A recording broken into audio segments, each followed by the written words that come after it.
عوام کو مظلوم کی مظلومیت کا پتہ ہو۔ وہ مظلوم آدمی جس کے اوپر بم بجا ہوتا ہے اسی کو یہ ثابت کر دیا جاتا ہے کہ دراصل یہی بم مارنا چاہتا تھا لیکن اس کا اپنا بم جو ہے وہ اس کے اوپر بلاسٹ کر گیا۔ یہودی اگر اسرائیل میں آباد نہیں ہوتے تو ہٹلر کی کارروائیوں سے یہودی جو ہے وہ کثیر تعداد میں برطانیہ اور امریکہ کے اندر آباد ہو رہے تھے۔ جب تک ہمارے پاس پوری تلوار نہیں ہوگی ہم لڑ نہیں سکتے، جب تک ہمارے پاس خود نہیں ہوگا، ذرہ نہیں ہوگی، ہم لڑ نہیں سکتے، جب تک ہمارے پاس ایٹم نہیں ہوگا ہم لڑ نہیں سکتے۔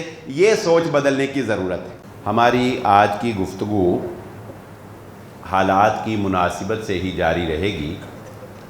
یقیناً میں امید رکھتا ہوں کہ آپ کے ذہنوں میں ہماری پچھلے جمعہ کی تمام گفتگو جو ہے وہ تازہ ہوگی اور آپ کو یاد ہوگا کہ ایک خاص سینیریو سے ہم نے حالات کا تجزیہ کیا تھا کہ حالات جو ہے وہ کس طرف جا رہے ہیں یا یہ ساری پلاننگ جو ہے یہ کیوں کی جا رہی ہے۔ وہ ایک اوپینین تھا۔ اسرائیل اور فلسطین کے معاملے کو لے کر آج ہم اور بہت سے حقائق جاننے کی کوشش کریں گے۔ یہ بات یاد رکھیے، حقائق کا جاننا ایمان کو جلا بخشنے کے لیے بہت ضروری ہوتا ہے۔ اگر آپ کو حقیقت کا پتہ نہ ہو تو میڈیا کے ذریعے سے بسا اوقات مظلوم کو ہی ظالم شو کر دیا جاتا ہے۔ ایسی صورت میں مظلوم بیچارہ دنیا میں تنہا ہو جاتا ہے اور اس کے اپنے بھی اس کا ساتھ چھوڑ جاتے ہیں۔ اس لیے یہ بات بہت ضروری ہے کہ کم از کم عوام کو مظلوم کی مظلومیت کا پتہ ہو۔ جیسا کہ میں ایک ایگزامپل دے دیتا ہوں، پچھلے دنوں اسرائیل نے فلسطین میں ہسپتال کے اوپر اٹیک کیا جس میں 500 لوگ جو ہیں وہ موقع پر مارے گئے۔ ایک بات میری ذہن نشین رکھ لیں، میڈیا کے اندر جب بھی کوئی خبر آپ کو اموات کے بارے میں دی جاتی ہے تو اس کو آپ لازماً کم از کم 4 سے ملٹیپلائی کر لیا کریں۔ یعنی اگر 500 افراد کی ڈیتھ کا بتایا گیا ہے تو سمجھ لیں کہ 2000 بندہ کنفرم ہے جس کی ڈیتھ ہوئی ہے، اور اگر 10,000 بندہ انجرڈ بتایا گیا ہے غزہ کے اندر تو سمجھ لیں کہ وہ 10,000 نہیں ہے بلکہ وہ 40,000 انجرڈ ہے اور اس 40,000 کی ڈیتھ ہو جانی ہے۔ وہ انجرڈ ضرور ہیں کہا جا رہا ہے، یہ صرف خبر کی جو سنگینی ہوتی ہے اس کو کم کرنے کے لیے یہ چیزیں جو ہیں یہ ہڈن رکھی جاتی ہیں، ادروائز حقائق جو ہیں وہ بہت تلخ ہوتے ہیں۔ اور وہ ویڈیوز تو بہرحال میرے جیسے کمزور دل آدمی کے بس کی بات نہیں ہے کہ میں ان کو دیکھ بھی سکوں، لیکن بہرحال وہ حقیقت ہے اور حقیقت سے آنکھیں بند کر لینا یہ بہادروں کا کام نہیں ہوتا۔ تو کہنے کا مقصد کیا ہے کہ اسرائیل نے بم بلاسٹ کیا، 500 بندہ مر گیا۔ اب اسرائیل کیا بیان دیتا ہے؟ پوری دنیا میں خبر پھیل گئی اور پوری دنیا نے جو ہے وہ اس کے اپنوں نے بھی کہا کہ نہیں آپ نے یہ غلط کیا ہے، لیکن پھر اسرائیل کیا کہتا ہے؟ اسرائیل کہتا ہے کہ نہیں، اصل میں وہاں پر حماس اور اس جیسی دوسری جہادی تنظیموں نے اسرائیل کے اوپر میزائل لانچ کرنے کا پلان بنا رکھا تھا، تو وہاں سے جب انہوں نے میزائل لانچ کرنے تھے تو فنی خرابی کی وجہ سے ان کا اپنا میزائل بلاسٹ ہو گیا اور وہ ہاسپٹل جو ہے وہ تباہ ہو گیا۔ اب یہ ایک بیان میں اور آپ جانتے ہیں کہ اس بیان کی کوئی حیثیت نہیں ہے، لیکن میڈیا وار کے ذریعے سے اسی بیانیے کو لوگوں کے اذہان کے اندر بٹھا دیا جاتا ہے۔ یوں وہ مظلوم آدمی جس کے اوپر بم بجا ہوتا ہے اسی کو یہ ثابت کر دیا جاتا ہے کہ دراصل یہی بم مارنا چاہتا تھا لیکن اس کا اپنا بم جو ہے وہ اس کے اوپر بلاسٹ کر گیا اور اس کی وجہ سے یہ تباہی۔ وگرنہ ہم ایسے نہیں ہیں کہ ہم انسانی حقوق کا خیال نہ رکھتے۔ یہ بات آپ کو صرف ایک ایگزامپل کے طور پہ بتائی ہے کہ ایسے ہوتا ہے، میڈیا کے ذریعے سے حقائق کو تبدیل کیا جاتا ہے۔ اس کی نشاندہی اللہ کے نبی صلی اللہ علیہ وسلم بہت پہلے احادیث میں بھی کر چکے ہیں۔ نبی صلی اللہ علیہ وسلم نے فرمایا کہ دیکھنا، یاد رکھنا، شام پہ ظلم ہوگا۔ شام سے مراد یہ اس وقت کا یہ سارا علاقہ ہے۔ شام پہ ظلم ہوگا، لیکن اللہ کے نبی صلی اللہ علیہ وآلہ وسلم نے یہ بات ارشاد فرمائی کہ لومڑیوں جیسے چالاک لوگوں کے ساتھ تمہارا مقابلہ ہوگا۔ یاد رکھنا، شام والے ظالم نہیں، شام والے مظلوم ہیں۔ یہ بات نبی صلی اللہ علیہ وسلم نے کیوں بیان فرمائی؟ اس لیے کہ لومڑیوں جیسے چالاک لوگ مظلوم کو ہی ظالم ثابت کرنے کی کوشش کریں گے، جبکہ نبی صلی اللہ علیہ وسلم یہ بتا گئے کہ مسلمانوں یاد رکھنا، اہل شام ظالم نہیں ہوں گے، اہل شام کیا ہوں گے؟ مظلوم ہوں گے۔ بہت سے مسلمانوں کی زبان سے میں یہ بات سنتا ہوں، شاید کہ آپ نے بھی سنی ہو، کہ وہ کہیں نہ کہیں بیک اینڈ پہ فلسطینیوں کا قصور نکالنے کی کوشش کرتے ہیں کہ شاید فلسطینیوں نے اپنی لینڈ جو ہے وہ یہودیوں کو جو ہے وہ سیل آؤٹ کی، یا فلسطینیوں نے کچھ نرم دلی دکھاتے ہوئے یہودیوں کو وہاں پر آباد کیا اور آج انہیں اس کا نتیجہ جو ہے وہ بھگتنا پڑ رہا ہے، جبکہ ایسا ہرگز نہیں ہے۔ فلسطینی کبھی بھی نہیں چاہتے تھے کہ اسرائیلی یہودی جو ہیں وہ یہاں پر آ کے آباد ہوں، لیکن یہ تاریخ بہت طویل ہے، وقت کی شارٹیج کی وجہ سے میں تھوڑی سی آپ کے سامنے حقائق رکھ دیتا ہوں۔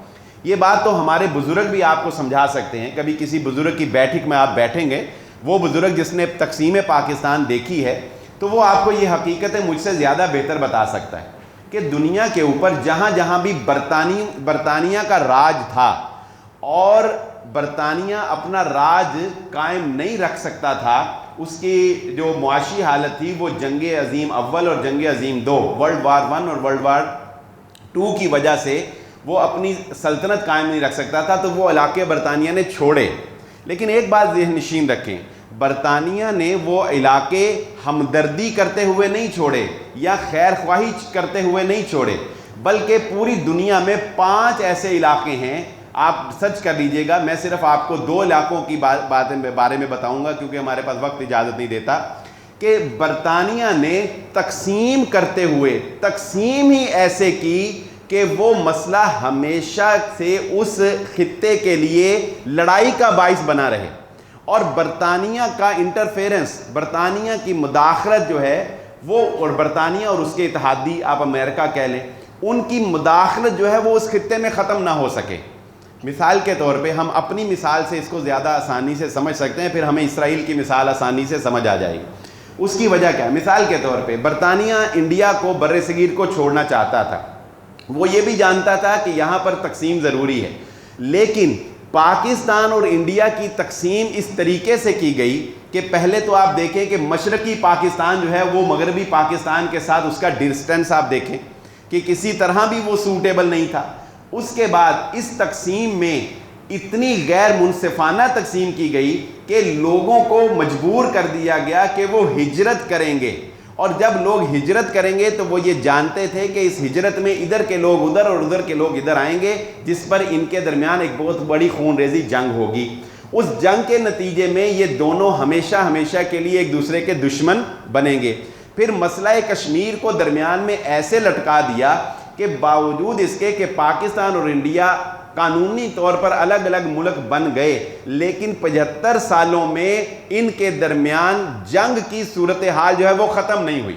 کسی بھی وقت جنگ ہو سکتی ہے، یہ بڑی تفصیلی ہسٹری ہے، اس پہ آپ سرچ کریں گے کہ انگریز کی غیر منصفانہ تقسیم، تو یہ غیر منصفانہ تقسیم میں ٹوٹل اس بات کا خیال رکھا گیا کہ یہاں پر کبھی بھی سٹیبلٹی، کبھی بھی امن جو ہے وہ قائم نہ ہو، کیونکہ امن قائم ہوگا تو وہ یہ سونے کی چڑیا جو ہے اس کا فائدہ جو ہے وہ یورپین ممالک برطانیہ اور امریکہ نہیں لے سکیں گے۔ پھر جو برطانیہ کی جو ٹریڈ ہے وہ ساری آپ جانتے ہیں کہ وہ بذریعہ سمندر ہے، سمندر کے راستے ہی وہ انڈیا آئے تھے، اور یہ سمندر کا جو راستہ ہے ایک تو انڈیا اوشن ہوگا اور دوسرا سویس کنال۔ اب سویس کنال سے ہوتے ہوئے یہ راستہ جو ہے یورپ کو جاتا ہے، تو یہ بہت ضروری تھا کہ ایک تو اس خطے پر اپنا تسلط قائم رکھا جائے، تقسیم ایسی کی جائے کہ لڑائی ختم نہ ہو، اور اب دوسرا ٹارگٹ تھا وہ سویس کنال۔ تو سویس کنال کے قریب ترین جو جگہ، جو لینڈ وہ کیپچر کر سکتے تھے وہ اسرائیل یعنی فلسطین کا علاقہ تھا۔ چنانچہ 1917 میں پہلی جنگ عظیم کے بعد ہی برطانیہ نے آٹومن جو امپائر تھی یعنی خلافت عثمانیہ، اس کے خلاف سازش شروع کر دی تھی۔ یہ بھی ایک طویل ہسٹری ہے۔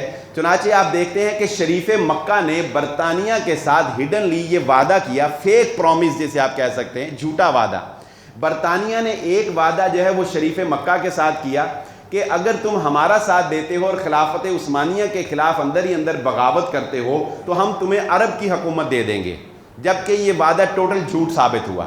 اسی طرح برطانیہ یہ بھی دیکھ رہا تھا کہ کہ پورے عرب میں تمام علاقوں پہ صرف مسلمانوں کا راج ہے اور یہاں پر کوئی بھی غیر مسلم کنٹری یا غیر مسلم آبادی نہیں. چنانچہ یہ ضروری ہے کہ یہاں پر کوئی ایسی آبادی قائم کی جائے.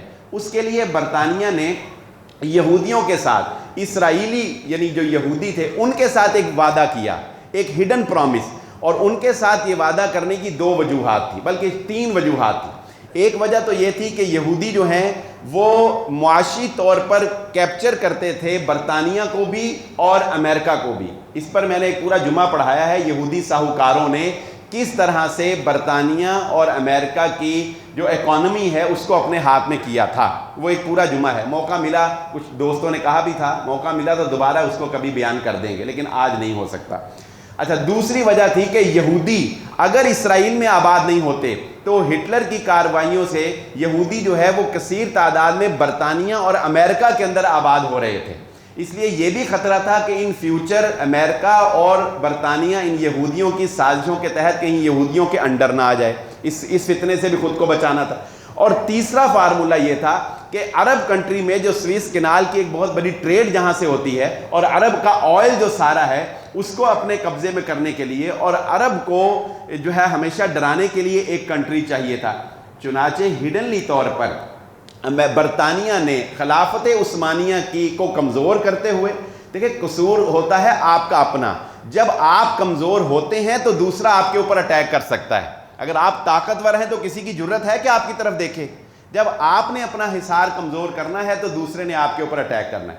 چنانچہ خلافت عثمانیہ میں جب باغی پیدا ہونے لگے، غدار پیدا ہونے لگے، تو اور وہ بھی انہی کی مرہون منت تھے، وہ دشمن تھے، انہوں نے کرنا ہی تھا.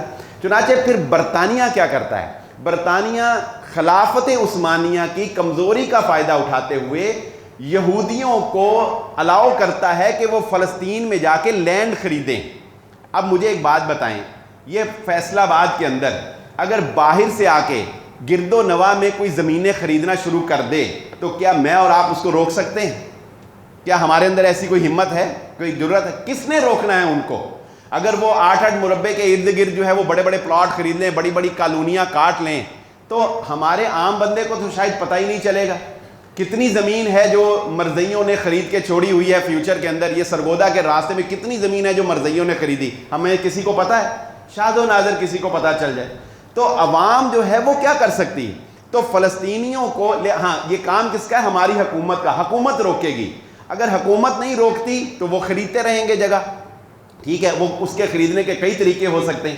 تو اسی طرح چونکہ برطانیہ خلافت عثمانیہ کے اندر باغی پیدا کر چکا تھا، غدار پیدا کر چکا تھا، ان غداروں کی مدد سے فلسطینیوں کی لینڈ جو ہے وہ بڑے ہی پلاننگ کے ساتھ اسرائیلیوں کو دی جا رہی تھی. 1936 کے اندر فلسطینی اس بات کو بھانپ گئے تھے کہ یہاں پر یہودیوں کی آبادی تیزی سے بڑھ رہی ہے. چنانچہ 1936 کے اندر ہی فلسطینیوں اور یہودی عوام کے درمیان ایک بہت بڑی لڑائی بھی ہوئی ہے، لیکن اس لڑائی کو پھر برطانیہ نے اور امریکہ نے مداخلت کر کے، کیونکہ یہ جیتے ہوئے تھے، بات اصل میں یہ ہے، یہ جیتے ہوئے تھے، جیتا ہوا جو ہوتا ہے اس کا رو بھی کچھ اور ہوتا ہے، تو انہوں نے مداخلت کر کے اس لڑائی کو پھر جو ہے وہ دبا دیا. چنانچہ جب سیکنڈ ورلڈ وار ہوتی ہے اور سیکنڈ ورلڈ وار میں جب خلافت عثمانیہ کا مکمل طور پر خاتمہ ہوتا ہے نا، تو اصل میں یہاں سے پھر اسرائیل کا جنم جو ہے وہ ہوتا ہے. اس میں یہ مت سمجھیے قتل، میں افسوس ہوتا ہے مجھے کہ مسلمان بعض یہ کہتے ہیں جی فلسطینیوں کا، بھئی ان بیچاروں کا کیا قصور، وہ تو اپنی آنکھوں سے اپنی تباہی دیکھ رہے تھے، مگر وہ عوام تھی، وہ کیا کر سکتی تھی. اس لیے یہ بات ذہن نشین رکھیں کہ حکومتیں جو ہیں جب وہ کمزور پڑتی ہیں، حکومتوں کے اندر جب غدار پیدا ہوتے ہیں، باغی پیدا ہوتے ہیں، تو پھر اس کا خمیازہ بہرحال عوام کو بھگتنا پڑتا ہے. چنانچہ 1948 کے اندر پھر اسرائیل کو باقاعدہ طور پر سٹیٹ ڈکلیئر کر کے اس کا وجود جو ہے وہ قائم کر دیا گیا. اور پھر آپ جانتے ہیں کہ نسل کشی کے ذریعہ سے آہستہ آہستہ بڑھاتے بڑھاتے فلسطین کا جو ہے وہ ایریا ختم کر دیا اور وہ سارے کا سارا اسرائیل بن گیا. یہ بات آپ بڑی حیران ہوں گے کہ فلسطین کا نقشہ اس وقت جو یو این او نے پورے ورلڈ میں جو نقشہ فیوچر کا جو نقشہ پیش کیا ہے اس کے اندر اسرائیل کا وجود ہے، اس کے اندر فلسطین کا وجود نہیں ہے، یعنی فلسطین کو نقشے سے مٹا دیا گیا. اب آتی ہیں تھوڑی سی حالات اس طرح بھی دیکھیں کہ جو موجودہ فلسطین ہے اس کی کنڈیشن کیا ہے۔ موجودہ فلسطین میں تمام کے تمام، یہاں میپ نہیں ہے ورنہ آپ کو میپ سے سمجھاتا، لیکن کوشش کروں گا کہ آسانی سے سمجھ سکیں۔ ایک بڑے حصے پر اسرائیل قابض ہے، ایک سائڈ پہ ایک چھوٹی سی پٹی ہے 41 فٹ لمبی اور 10 فٹ چوڑی، 365 سکوائر فٹ یہ رقبہ بنتا ہے، جس میں 22 لاکھ لوگ آباد ہیں۔ پر سکوائر کلومیٹر میں 6000 بندہ رہتا ہے، اور یہ انٹرنیشنل جو فوڈ اتھارٹی کی ٹیم ہے اس کے مطابق، فوڈ سپلائی کرنے والی جو ٹیم ہے جو پورے دنیا کا تجزیہ کرتی ہے، ان کے مطابق غزہ کے اندر 63% لوگ روزانہ کھانا کھا کر نہیں سوتے۔ وہاں کی پاپولیشن میں 65% ینگ لوگ ہیں، کیونکہ بڑے لوگ جو ہیں وہ مارے جاتے ہیں۔ 24 سال سے نیچے عمر کے نوجوان ان کی 65% کی آبادی ہے۔ یعنی اس سے آپ اندازہ لگائیے کہ غزہ جو ہے وہ ایک بہت بڑی جیل ہے۔ غزہ کے اندر رہنے والے اپنی مرضی سے نہ غزہ سے باہر جا سکتے ہیں اور نہ کوئی ان سے ملنے کے لیے آ سکتا ہے۔ انہیں کھانا بھی اسرائیل کی مرضی سے پرووائڈ کیا جاتا ہے۔ ایسے میں آپ مجھے بتائیں کہ وہ بیچارے اور کیا کریں اگر وہ حماس کا ساتھ دے کے اٹیک نہ کریں تو؟ پھر بھی بعض لوگ جو ہیں وہ ان کو قصوروار ٹھہراتے ہیں۔ اس لیے یہ بات ذہن نشین رکھیں۔ یہ ایک الگ میٹر ہے کہ ایران نے حماس کو سپورٹ کیا اور ایران نے اپنے مفادات حاصل کیے، وہ چیپٹر ایک الگ ہے، اس پہ ہم بشاید بات کر چکے ہیں۔ لیکن جو غزہ والے ہیں بیچارے، وہ کیا کریں؟ ان کے پاس اور کوئی راستہ نہیں ہے۔ اچھا، ایک تو یہ ایک طرف بالکل یہ غزہ کی پٹی ہے، یہ سعودی عرب کی جانب سے سمجھ لے کے قریب لگتی ہے، اور مصر کا بارڈر جو ہے وہ ان کا لگتا ہے۔ اب مصر کی آپ حالت دیکھ لیں، اس نے کیا کیا ہے، خیر اس پہ ہم اینڈ پہ بات کرتے ہیں۔ اب دوسری طرف ایک ویسٹ بینک کا ایریا ہے۔ اب ویسٹ بینک کا جو ایریا ہے وہ پرامن فلسطینی ہے، وہ پرامن فلسطینی ہے۔ ویسٹ بینک کا ایریا کون سا ایریا ہے؟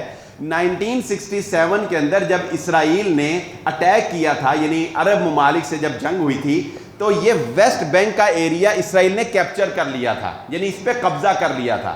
اب دیکھیں کہ اس پر قبضہ کیا تو مصر نے یہاں پر اپنی باؤنڈری وال لگا دی، اپنی باؤنڈری کم کر دی، اور ان کی شہریت مصر نے ختم کر دی۔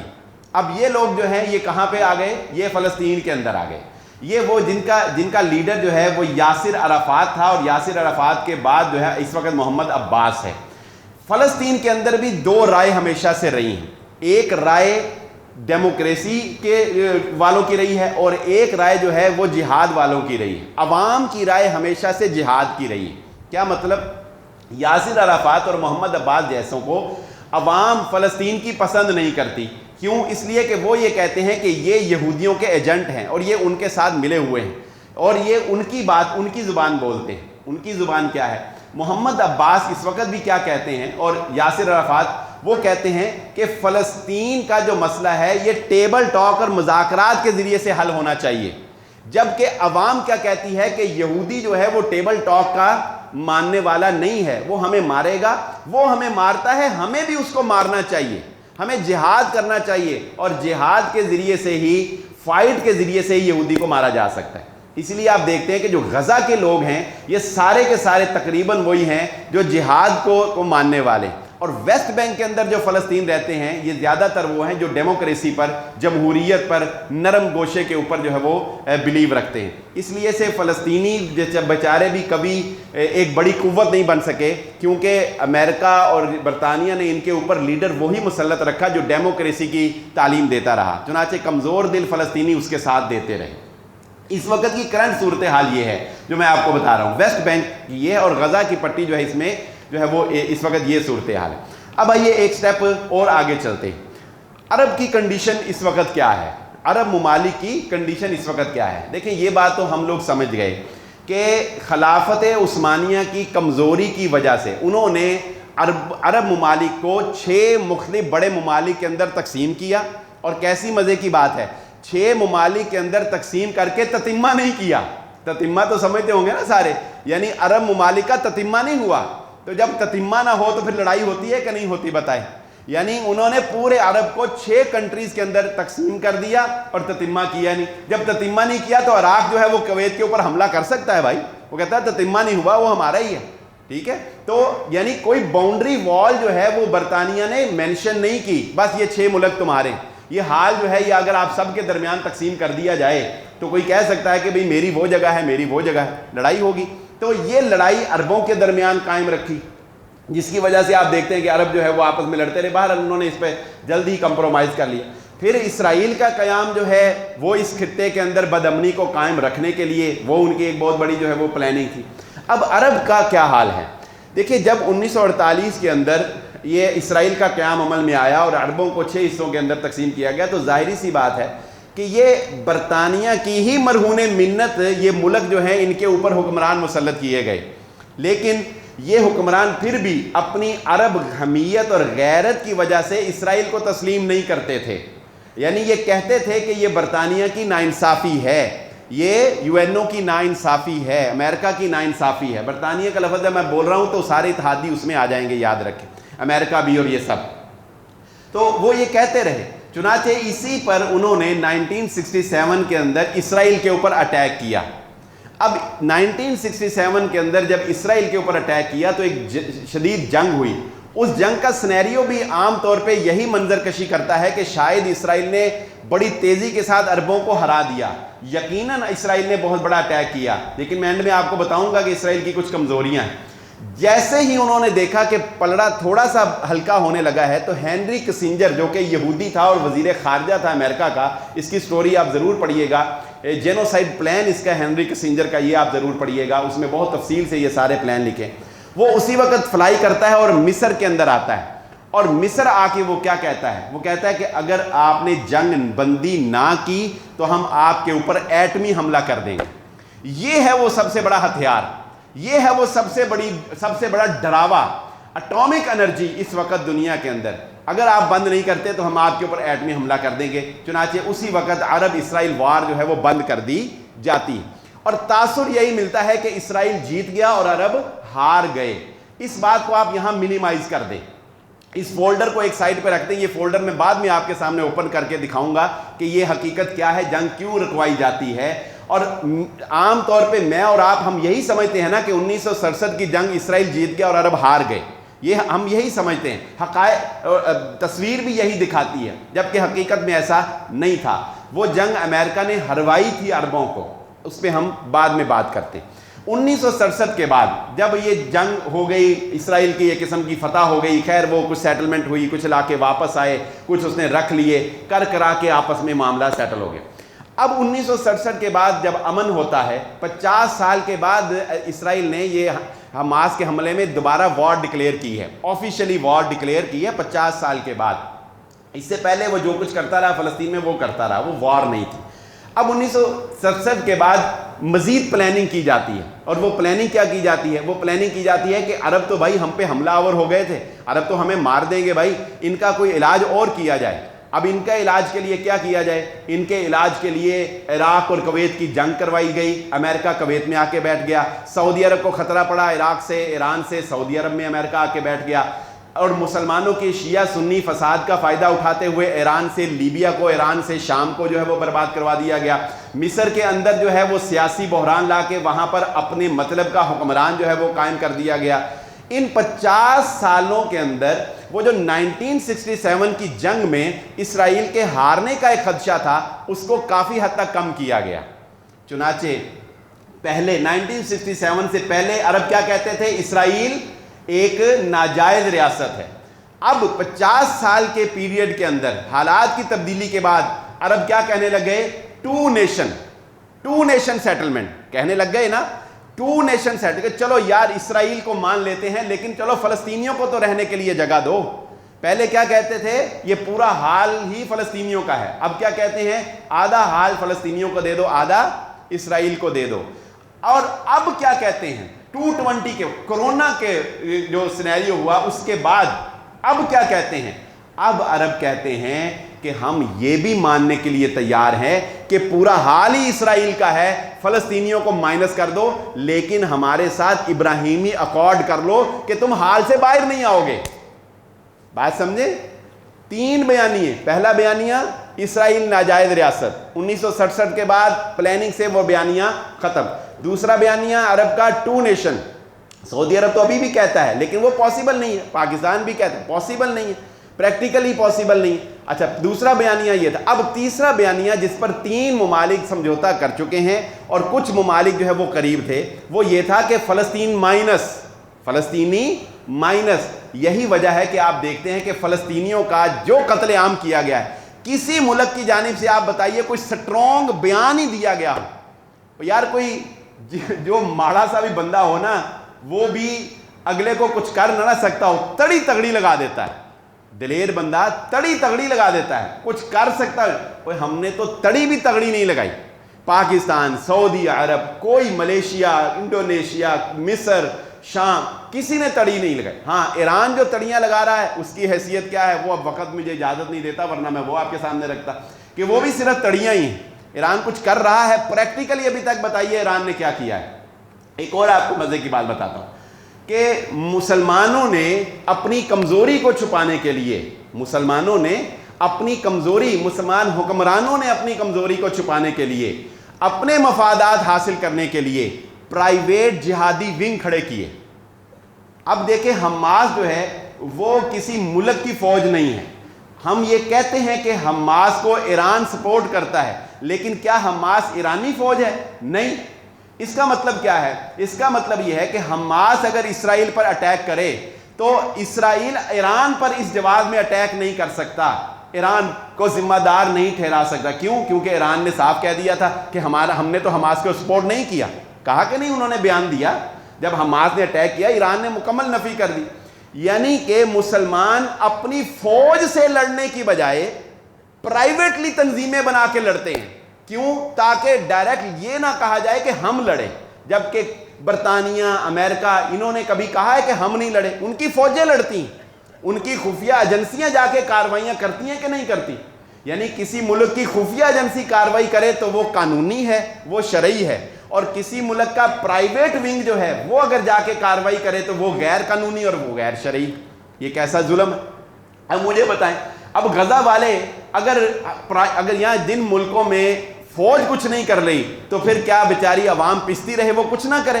تو پھر مجبوراً عوام جو ہے وہ ان تنظیموں کو ساتھ دیتی ہے، تنظیموں میں شامل ہوتی ہے، تنظیموں کے پیچھے حکمران جو ہے وہ ہڈنلی ان کو سپورٹ کرتے ہیں اور وہ اپنے مفادات حاصل کرتے ہیں. بہرحال یہ بھی ایک چیپٹر. تو ایران جو ہے وہ اپنے مفادات کی خاطر پراکسی وار لڑتا ہے. پراکسی وار یعنی اپنے آپ کو انوالو نہیں کرنا بلکہ دوسرے سے فائدہ حاصل کرنا، دوسرے کو لڑوانا، دوسروں کے ساتھ جو ہے وہ مفادات اپنے حاصل کرنا.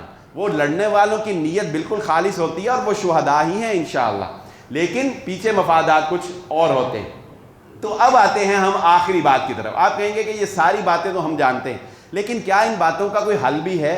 کیا ان باتوں سے کوئی نتیجہ بھی نکلتا ہے؟ تو میں چاہتا ہوں یہ دیکھیے، میڈیا وار اتنی سٹرونگ ہے. آپ آج میرا اور آپ کا ذہن بھی شاید یہ بن چکا ہو، کیونکہ ہم کون سا کوئی بڑے پکے مومن ہیں، ہم کون سا کوئی بڑے دلیر اور بہادر ہیں، لیکن عام آدمی کا، چاہے وہ عرب کنٹری میں ہو، عرب تو بالخصوص، اور اگر وہ کسی اور کنٹری میں ہے تو وہ بھی، ایون کہ پاکستان جیسے بہادر لوگ بھی یہ ذہن رکھتے ہیں. ہم کیا سمجھتے ہیں؟ کیا آپ پوچھ کے دیکھیے کسی بچے سے، کسی نوجوان سے، کسی بندے سے، اس سے پوچھے کہ بتاؤ کیا ہمارے اندر اسرائیل کا مقابلہ کرنے کی طاقت ہے کہ نہیں ہے؟ تو اس کا پہلا جواب ہوگا نہیں. ایسے ہے کہ نہیں؟ آپ یہ سوچتے ہیں کہ نہیں؟ آپ بھی، میں کہتا ہوں کہ میں بھی اور آپ بھی، ہم بھی ہڈنلی دماغ کے کسی کونے میں یہ سوچتے ہوں گے کہ یار نہیں، اسرائیل کا مقابلہ کرنے کی ہمارے اندر طاقت نہیں. ایسا کیوں ہے؟ ایسا اس لیے ہے کہ ہمیں میڈیا کے ذریعے سے مادہ پرست بنا دیا گیا ہے، اور ہمیں وہ جو اقبال نے کہا تھا کہ کافر ہے تو شمشیر پہ کرتا ہے بھروسہ اور مومن ہے تو بے تیغ بھی لڑتا ہے کہ سپاہی. ہمیں بھی شمشیر پہ بھروسہ کروا دیا گیا ہے. ہمارا بے تیغ لڑنے کا جو جذبہ تھا، بے تیغ لڑنے کا جو حوصلہ تھا، وہ اندر ہی اندر سے ختم کر لیا گیا ہے. ہم بھی یہی سوچتے ہیں کہ اتنی بڑی پاور، اتنی سپر پاور، اور پھر ایٹامک انرجی، ایٹمی ہتھیار رکھنے والی، پھر پیچھے بحری بیڑے کھڑے. نہیں، عرب بیچارے اور پاکستان معاشی تنگیوں میں گھرا، ہم مقابلہ نہیں کر سکتے. یہ سوچ جو ہے یہ میں آج آپ کے سامنے کلیئر کروں گا کہ آیا ہم مقابلہ کر سکتے ہیں یا نہیں کر سکتے. سب سے پہلے یہ سمجھ لیجئے، یہ بات سمجھ لیجئے کہ جذباتی باتیں کچھ اور ہوتی ہیں، حقائق کو تسلیم کرنا چاہیے. میں حیران ہوا، مجھے ایک میسیج آیا، سوالیہ انداز میں انہوں نے میسیج کیا کہ جی ہم کوئی آیت تھی قرآن مجید کی شاید وَمَكَرُوا وَمَكَرَ اللَّهُ وَاللَّهُ خَيْرُ الْمَاكِرِينَ، شاید یہ آیت تھی کہ ہم 2.5 لاکھ مرتبہ اس آیت کا وظیفہ کر کے فلسطینیوں کے لیے پڑھنا چاہتے ہیں، چنانچہ آپ بھی جتنی دفعہ پڑھ کے لکھ کے بھیج دیں کہ میں لاکھ باری پڑھتی. یعنی یہ مسلمانوں کا حال ہے. وظیفوں سے جنگیں نہیں جیتی جاتی، جنگ جیتی جاتی ہے میدان بدر میں کھڑے ہو کے دعا کرنے سے. رسول اللہ صلی اللہ علیہ وسلم نے بدر میں فتح کی دعا کہاں کی؟ بدر میں کھڑے ہو کے. نبی صلی اللہ علیہ وسلم احد میں خود پہنچے، نبی صلی اللہ علیہ وسلم نے خندق اپنے ہاتھوں سے کھودی، نبی صلی اللہ علیہ وآلہ وسلم گرمی کی شدت کے باوجود کھڑی فصلوں کو چھوڑ کر صحابہ تبوک گئے کہ نہیں گئے؟ Practical life. جذبات میں آپ کہہ سکتے ہیں کہ وہ 313 تھے، وہ 1000 تھے اور فتح ہو گئی. وہاں صرف جذبات نہیں تھے، جذبات کے ساتھ پریکٹیکل بھی تھا. پانی کے اوپر جا کر کنٹرول بھی کیا تھا، پہاڑ کے اوپر تیر انداز بھی کھڑے کیے تھے، اسٹریٹجی کو بھی سمجھا تھا، اسٹریٹجی کے مطابق اپنی امپلائمنٹ بھی کی تھی اپنی فوج کی. ہاں اس کے بعد اے اللہ ٹوٹی تلواروں میں طاقت تو نے ڈالنی ہے، یہ بعد میں ہے. ٹھیک ہے. اچھا اب آپ دیکھیے ہم کیا سوچ رہے ہیں، میں اور آپ، ہم یہ سوچ رہے ہیں کہ نہیں جب تک ہمارے پاس پوری تلوار نہیں ہوگی ہم لڑ نہیں سکتے، جب تک ہمارے پاس خود نہیں ہوگا، ذرہ نہیں ہوگی ہم لڑ نہیں سکتے، جب تک ہمارے پاس ایٹم نہیں ہوگا ہم لڑ نہیں سکتے. یہ سوچ بدلنے کی ضرورت ہے. کیسے بدلے گی؟ میں آپ کے سامنے رکھتا ہوں. سب سے پہلے یہ بات سمجھیے، اسرائیل کی سب سے بڑی طاقت وہ مسلمانوں کی کمزوری ہے. اسرائیل کی سب سے بڑی طاقت وہ مسلمانوں کی کمزوری ہے. میں نے وہ جو فولڈر منیمائز کروایا تھا نا 1967 کی جنگ کا، اس کو اب اوپن کر لیں اور اپنے ذہنوں میں ایک طرف اس کو تازہ کر لیں. نمبر 1، اسرائیل دعویٰ کرتا ہے آئرن ڈوم کا. آئرن ڈوم لوہے کا گنبد، یعنی یوں سمجھ لیں کہ اسرائیل کہتا ہے کہ میں نے اپنے آپ کو لوہے کی چھت سے بچا لیا. حماس کسی ملک کی فوج تو نہیں ہے، حماس کسی ملک کی فوج تو نہیں ہے. حماس کو خفیہ سپلائی ہوتی ہے. کتنی کو سپلائی کر سکتا ہے؟ ٹھیک ہے، خفیہ سپلائی. حماس کی ٹریننگ باقاعدہ فوجی ٹریننگ تو نہیں ہے، ایک دیہاتی تنظیم ہے، پرائیویٹ لوگ اٹھے. آپ مجھے بتائیں حماس نے اسرائیل کا آئرن ڈوم فیل کر دیا. حماس نے اسرائیل کا آئرن ڈوم فیل، میزائل سسٹم جو ہوا میں میزائل کو تباہ کر دیتا تھا، حماس نے وہ سسٹم کیا کر دیا؟ فیل کر دیا. اس سے ایک بات آپ کو سمجھ آ گئی کہ ایک چھوٹی سی تنظیم اگر اسرائیل کے آئرن ڈوم کو فیل کر سکتی ہے تو کیا ایک ملک کی فوج یہ کام نہیں کر سکتی؟ نمبر 1 ہمیں پتہ چلا کر سکتی ہے. نمبر 2 یہ بات سمجھ لیں، اسرائیل کبھی بھی، وہ 1967 والی بات ذہن میں رکھنی ہے آپ نے، ہینری کسنجر نے جا کے جنگ رکوائی. اسرائیل کبھی بھی لانگ ٹرم فائٹ نہیں کر سکتا، یہ اسرائیل کی کمزوری ہے. اسرائیل کبھی بھی لمبی جنگ نہیں لڑ سکتا، وہ لمبی جنگ نہیں لڑتا، وہ لمبی جنگ نہیں لڑے گا. لمبی جنگ لڑنا اسرائیل کی کمزوری ہے. کیوں؟ نمبر 1، اسرائیل کے پاس اگرچہ وہ ایک طاقت اور وہاں پہ بیٹھا ہے، وہ سب کچھ بدماشی کر رہا ہے، لیکن اس کے پاس مسلم افواج کے مقابلے میں مین پاور نہیں ہے. اس کے پاس کیا نہیں ہے؟ مین پاور نہیں. وہ بیک وقت دیکھیں، اگر آپ نے پوری دارالسلام کے اوپر قبضہ کرنا ہے، آپ کو یہاں پہ بھی فوجی چاہیے، یہاں پہ بھی فوجی چاہیے، وہاں پہ بھی چاہیے، وہاں پہ بھی چاہیے، یہاں پہ بھی چاہیے، یہاں پہ بھی چاہیے. اگر آپ کا فوجی ایک ہوگا یہاں پہ کھڑا تو لوگ تو اس کو اسی وقت پکڑ کے مار دیں گے کہ نہیں مار دیں گے. اس پورے ایریا کو کنٹرول کرنے کے لیے فار ایگزامپل آپ کو 10 فوجی ریکوائرڈ ہیں، آپ کے پاس ہیں 4، تو آپ کبھی بھی یہ رسک نہیں لیں گے کہ اکٹھا ہی ہال کے اوپر حملہ کر دیں. آپ کیا کریں گے؟ ہال کو بھی ڈیوائیڈ کریں گے اور چاہیں گے کہ تھوڑا تھوڑا کر کے ہال کو کیپچر کیا جائے. یہی اسرائیل کا فارمولہ ہے. اسرائیل کی فوج 3 لاکھ ہے، صرف 3 لاکھ. اکیلے ایران جو بڑی بڑکے مار رہا ہے، اکیلے ایران کی فوج 8 لاکھ ہے. یعنی نمبرز کا جو ڈیفرنس ہے وہ بہت زیادہ ہے. اس لیے اگر اسرائیل لانگ ٹرم جنگ لڑتا ہے تو اسرائیل کے فوجی ہر جگہ پر پہنچ کے قبضہ کرنے کی پوزیشن میں نہیں ہوتے. عرب کنٹری جو ہے وہ صرف بزدلی سے مار کھا رہی ہے کہ پتہ نہیں کیا ہو جائے گا. کچھ بھی نہیں ہوگا. جنگ جتنی طویل ہوگی اسرائیل اتنا ہی نقصان. نمبر 2 اسرائیل کی پہلی کمزوری. نمبر 2 اسرائیل کی عرب کنٹریز کے مقابلے میں دوسری بڑی کمزوری ہے کہ اس کے پاس بہت زمین لینڈ بہت تھوڑی ہے، جبکہ عربوں کے پاس ایک بہت بڑی لینڈ ہے۔ اسرائیل کی لینڈ بڑی محدود ہے، محدود لینڈ کے ذریعے سے وہ ایک بہت بڑی لینڈ کے اوپر قابض ہونا اس کے لیے بہت مشکل ہے۔ عرب اگر بیک وقت اسرائیل کی لینڈ کے اوپر اٹیک کرتے ہیں تو اسرائیل کے لیے اپنے آپ کو بچانا کوئی اتنا آسان نہیں ہے۔ اور ایٹم بم کی بات ہے، ایٹم بم چلانا اتنا آسان نہیں، ایسے نہیں چل جاتا۔ ایٹم بم چلانے کے بعد کے جو سائیڈ ایفیکٹ ہوتے ہیں ان کو بھی دیکھنا ہوتا ہے۔ تیسری بات، اسرائیل کے پاس بذات خود اپنے ملک کے اندر کوئی ایسی معدنیات نہیں ہے جن کو وہ جنگ میں استعمال کر سکے، یعنی اسرائیل میں آئل نام کی کوئی چیز نہیں ہے، جبکہ عربوں کے پاس آئل کے بڑے بڑے ذخائر ہیں۔ یہ اسرائیل کی ایک بہت بڑی کمزوری اور عربوں کی ایک بہت بڑی پاور بن سکتی ہے۔ نمبر 4، اسرائیل، دیکھیں میری بات سنیں، اگر کوئی بندہ اکانومی کے لحاظ سے بہت بڑا ہیوج سیٹ اپ رکھتا ہے نا، تو یہاں پہ بڑے بڑے ماہر لوگ بیٹھے ہیں، وہ یہ جانتے ہوں گے کہ ہیوج سیٹ اپ جو ہوتا ہے، اگر اس کو بیک گیئر لگتا ہے تو وہ بیک بھی اتنی تیزی سے ہی آتا ہے، اس کا لاس بھی اتنی تیزی سے ہی نیچے کو جاتا ہے۔ ہیوج سیٹ اپ کو کنٹرول کرنے کے لیے اماؤنٹ بھی ہیوج چاہیے، سیٹ اپ بھی ہیوج چاہیے، اس میں ہلکی سی رکاوٹ بہت بڑا لاس پیدا کر دیتی۔ چنانچہ اسرائیل اس بات کو بڑی اچھی طرح جانتا ہے، اگر جنگ طوالت اختیار کرتی ہے تو اسرائیل کی اکانومی، اور وہ اکانومی جس کے ذریعے سے اس کے ساتھ امریکہ، برطانیہ اور فرانس اور اٹلی، جرمنی جیسا ملک ہٹلر نے جس نے اسرائیلیوں کا بھرکس نکال دیا، لیکن وہ بھی آج اسرائیل کے ساتھ کھڑا ہے۔ کیوں؟ اس وجہ سے کہ اکانومی ہے، اکانومی کے مفادات ہیں۔ اسرائیل اگر لانگ ٹرم جنگ لڑتا ہے تو اس کی اکانومی تیزی سے نیچے آنے لگتی ہے، اور اگر اکانومی نیچے آنے لگتی ہے تو یاد رکھیں کوئی کسی کا سگا نہیں ہے، یہ سب مفادات کی جنگ ہے۔ امریکہ اسرائیل کا، اسرائیل امریکہ کا، برطانیہ اس کا، یہ ایک دوسرے کے سگے نہیں۔ اسرائیل کو پتا ہے یہ میرے ساتھ بحری بیڑا اس وقت تک کھڑا ہے جب تک میری اکانومی ہے ان کے ساتھ۔ جیسے ہی وہ یہ دیکھیں گے کہ اسرائیل کی اکانومی ڈاؤن ہو رہی ہے، وہ بحری بیڑے واپس چلے جائیں گے، اس لیے کہ ان کو عربوں کے ساتھ اپنے مفادات زیادہ نظر آنے لگ جائیں گے۔ جیسا کہ آپ انڈیا کی اسٹریٹجی دیکھیں، انڈیا اور اسرائیل دونوں کا الائنس ہے، لیکن انڈیا یہ جانتا ہے کہ مگر میں سارا پلڑا اسرائیل کی طرف گرا دوں تو کل کو جو میں نے عربوں سے ٹریڈ کرنی ہے، جو عربوں سے میں نے معاہدے کرنے ہیں کہ وہ کہاں جائے گا۔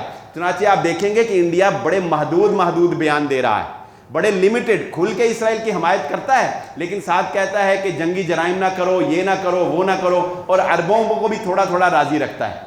یعنی اکانومی ایک ایسی چیز ہے کہ کسی بھی وقت اگر اسرائیل کی اکانومی کریش کرتی ہے تو امریکہ اور برطانیہ فوری طور پر عربوں کے پلڑے میں جا کے گریں گے، کیونکہ ادھر معدنیات کے وہ ذخائر ان کو نیڈ ہے جس کے بغیر ان کا ملک چلنا، ان کی اکانومی چلنا جو ہے وہ ممکن نہیں ہے۔ لیکن افسوس یہ بات کی، میرے جیسا ایک عام بندہ جو کوئی بہت پڑھا لکھا نہیں ہے، جو کوئی بہت جیو پولیٹکس کو نہیں جانتا، لیکن لاجیکلی ان باتوں کو سمجھ سکتا ہے کہ واقعی یہ باتیں حقیقت ہیں۔ اگر ایسا ہو تو واقعی اسرائیل کو تباہ کرنا کوئی مشکل نہیں ہے۔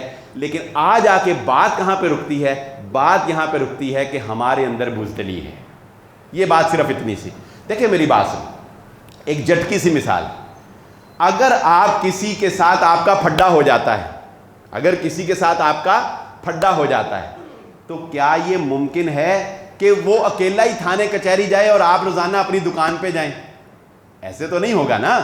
پھڈا ہوگا تو آپ کو بھی تھانے میں جانا پڑے گا، تھانہ کچہری پر آپ کو بھی خرچہ کرنا پڑے گا۔ چوڑیاں تو اس نے بھی نہیں پہنی رکھی، وہ بھی آخر دشمن ہے، تو کیس میں آپ کو بھی ہائی کورٹ کا وکیل کروانا پڑے گا۔ آپ کیا سوچتے ہیں؟ آپ کہتے ہیں یار اس کے ساتھ پھڈا لیا، مجھے اتنی کھپائی کرنی پڑے گی، پیسہ بھی لگے گا، مسئلہ بھی بنے گا، اور چلو یار 2 4 10 15 لاکھ کروڑ جتنی جس کی کیپیسٹی ہے دفع کرو اس کو۔ آپ کیا کہیں گے؟ دفع کرو اس کو، چلو جی بات ختم ہوگی، آپ اپنے گھر میں۔ لیکن آپ اگر کہتے کہ اس کی ایسی کی تیسی، یہ دی ایسی تیسی، انہیں منو گال کڈی تے جاوے کتھے، انہوں میں دس کے رواں گا، میں بھی راجپوتاں دا بال ہاں، میں بھی جٹاں دا بال ہاں۔ وہ رانا عمر دراز صاحب تھے نا ہمارے یہاں جمعہ پڑھتے تھے، وہ مجھے ایک دفعہ جتنے بھی رانے بیٹھے ان سے میں معذرت کر لوں، وہ مجھے کہنے لگے بلال صاحب ساڈا جڑا کوئی دادا نا 2 4 کیس چھڈ کے نہ مرے، وہ کوئی چنگی نسل دا دادا نہیں ہوندا۔ کہتے 2-4 کیس چڑھ کے مرنا چاہیے تھا. تو کہنے کا مقصد کیا ہے کہ بھئی جب آپ پھڈا لیں گے پھر ٹکر پہ آپ کو بھی ہمت کرنی پڑے گی. تو آپ یہ سمجھیں کہ آپ کے ویلے قائم رہیں, آپ کی بلڈنگ قائم رہیں, آپ کی عیاشی میں فرق نہ آئے, آپ لینڈ کروزر میں ہی روزانہ ہوٹلنگ کریں اور دشمن تباہ ہو جائے, ایسا نہیں ہو سکتا. آپ کو بھی پھر تھوڑا سا گراؤنڈ پہ آنا پڑے گا, آپ کی عیش و عشرت میں فرق آئے گا. ہو سکتا ہے آپ کو بھی چنے کھانے پڑیں, یہ برگر پیزے چھوڑنے پڑیں, یہ پیپسی وغیرہ آپ کو چھوڑنی پڑے, لیکن ایک دفعہ دشمن کا بھرکا صاحب نکال دیں. وہ میں ایک دفعہ نا, ایک آخری بات, وقت بھی اجازت نہیں دیتا, ایک دفعہ ایک بندہ مجھے ملا کاروباری سلسلے میں. تو وہ پہلے کافی مالدار تھا, پھر اس کا معاملہ کافی ڈاؤن ہو گیا. تو میں نے اس کو پوچھا, یہ چھوٹی مثال ہے, اس کو آپ ہائی لیول پہ لے جائیں. تو میں نے اس کو پوچھا, میں نے کہا جی خیر ہے, کیا معاملہ ہو؟ وہ کہتا جی میرا نا ایک بندے سے پھڈا ہو گیا, میں نے بڑی کوشش کی معاملہ ٹل جائے پر ٹلیا نہیں. بس پھر کہندا میں پیسے نو نہیں دیکھا, انہوں میں ایک باری سبق سکھاتا کہ بھئی تیرا کسے نہ واہ پیا. بات سمجھے؟ میں کہتا میری کہتا وہ جڑے کروڑوں میں تھا نا, میں آ گیا لاکھوں میں, پر وہ منو یاد کرتا ہے, وہ جیل چ ہی ہے. بات صرف اتنی سی کہ اگر اسرائیل کو سبق سکھانا ہے نا تو پھر یہ ماننا پڑے گا کہ اپنا جو کچھ لڑتا تینوں ایک بار اتوں کٹ دینا, تینوں اسی عرب سے نہیں رہن دینا. اگر یہ مسلمان ٹھان لے کوئی مشکل والی بات نہیں. وہ کمزور ہے, وہ اتنا طاقتور نہیں ہے, جیسا کہ میں نے کچھ باتیں آپ کے سامنے رکھی تھی. اللہ تعالیٰ سے دعا ہے اللہ تعالیٰ فلسطینیوں کی مدد فرمائے, اللہ تعالیٰ دشمن کو اس کے عزائم میں ناکام کر دے, اور اللہ تعالیٰ مسلمان حکمرانوں کو وہ حمیت اور وہ کوئی ہی غیرت جو ہے وہ اللہ تعالیٰ دوبارہ ہمیں عطا فرما دے. وآخر الدعوانا الحمدللہ رب العالمین.